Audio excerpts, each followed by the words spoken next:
Selamat pagi Ibu dosen dan teman-teman. Di sini saya akan menyampaikan materi tentang penerimaan penugasan dan perencanaan audit.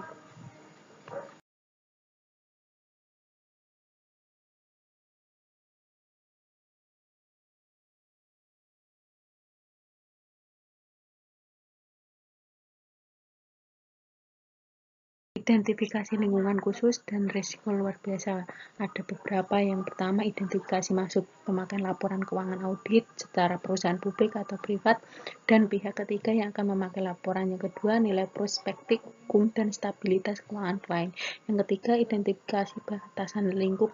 Yang keempat, evaluasi sistem pelaporan keuangan, auditabilitas entitas.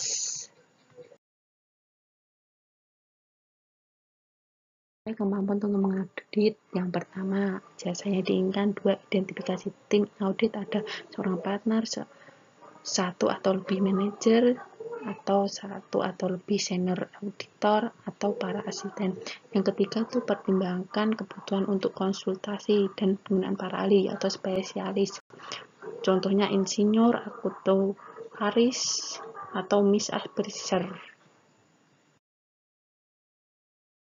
Evaluasi identifikasi ada dua. Yang pertama, edarkan sirkular nama calon klien kepada staf profesional untuk mengidentifikasi hubungan keuangan, bisnis, dan keluarga yang tidak diperbolehkan oleh etika profesi. Yang kedua, bila ada tolak penugasan atau beri informasi pada calon klien dampak dari ketidakidentifikasian ini.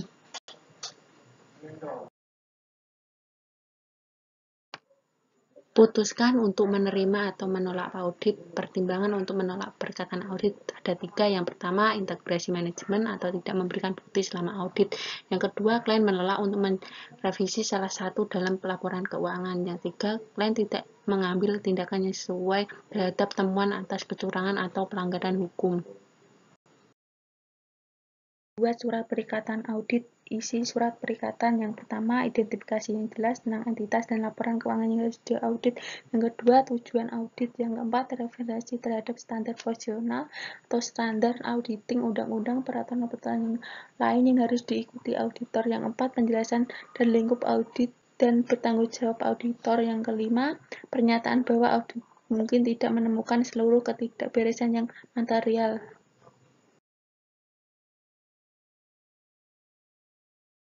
Nomor 6, meningkatkan kepada manajemen bahwa dia yang bertanggung jawab terhadap penyusunan laporan keuangan dan penyelenggaraan pengendalian internal yang cukup. Yang ketujuh, suatu indikasi bahwa manajemen akan diminta untuk membuat pernyataan tertulis untuk kepentingan audit. Yang ke-8, penjelasan bahwa auditor dapat memberikan jasa tambahan seperti menyusun atau mereview SPT atau surat penugasan. Yang ke-9, itu dasar penentuan fee audit. Yang ke-10, permintaan kepada klien agar menandatangani surat penugasan bila telah menyetujui.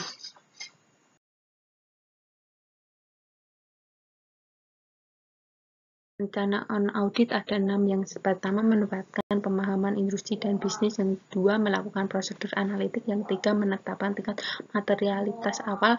Yang keempat, mempertimbangkan risiko audit. Yang kelima, mengembangkan strategi audit pendahuluan untuk setiap asersi yang penting. Yang keenam, mendapatkan pemahaman kontrol intern.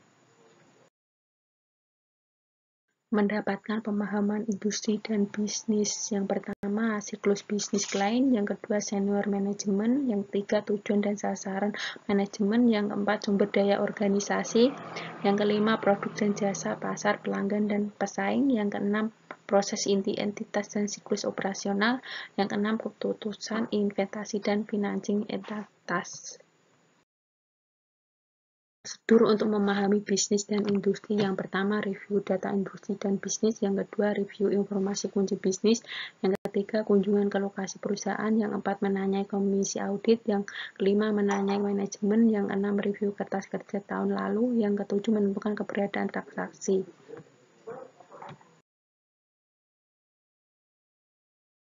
Lakukan prosedur analitik ada dua. Yang pertama, evaluasi informasi keuangan dengan mempelajari hubungan di antara data keuangan dan data non-keuangan. Yang kedua, tujuannya ada tahap perencanaan, membuat perencanaan dalam penentuan jenis, waktu, dan luas prosedur audit. Yang tahap pengujian itu bukti kewajaran asersi, tahap kesimpulan itu review kelayakan.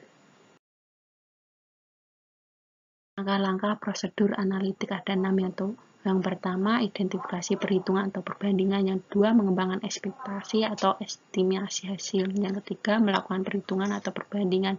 Yang keempat, analisis data dan identifikasi perbedaan. Yang kelima, identifikasi perbedaan yang tidak diperkirakan. Yang keenam, menentukan pengaruhnya terhadap rencana audit. Identifikasi perhitungan atau perbandingan ada 5. Yang pertama, perbandingan dalam absolut. Yang kedua, laporan keuangan asumsi. Yang ketiga, analisis rasio. Yang keempat, analisis tren. Yang kelima, hubungan antara informasi keuangan dengan informasi non-keuangan yang relevan. Pengembangan ekspektasi ada 5. Yang pertama, informasi keuangan clean dibandingkan dengan periode sebelumnya dengan mempertimbangkan perubahan yang diketahui. Yang kedua, antisipasi hasil berdasarkan anggaran formal dan forecast. Yang ketiga, hubungan antara elemen informasi keuangan dalam suatu periode. Yang keempat, data industri. Yang kelima, hubungan antara informasi keuangan dengan informasi non-keuangan yang relevan. Lakukan perhitungan atau perbandingan ada 2 cara. Yang pertama, perbedaan absolut, persentase, tahun audit dan tahun lalu. Yang kedua, data asumsi dan rasio. Analisis data dan identifikasi beda yang signifikan ada 2. Yang pertama, perbandingan probabilitas, efisiensi, solvabilitas dan tahun lalu atau rata-rata industri. Yang kedua, fluktuasi data signifikan yang tidak diharapkan merupakan signal atau tanda naiknya risiko salah satu suatu akun atau transaksi. Investigasi beda signifikan yang tidak diharapkan ada 2. Yang pertama, minta tanggapan manajemen. Yang kedua, jika sebab perbedaan tidak dapat diperoleh, auditor harus mempertimbangkan dalam perencanaan audit. Tentukan efeknya terhadap perencanaan audit. Perencanaan signifikan yang tidak dapat dijelaskan menuju indikasi risiko salah satu dari suatu akun atau transaksi meningkat, contohnya membuat prosedur audit yang lebih efektif dan sampel yang lebih banyak.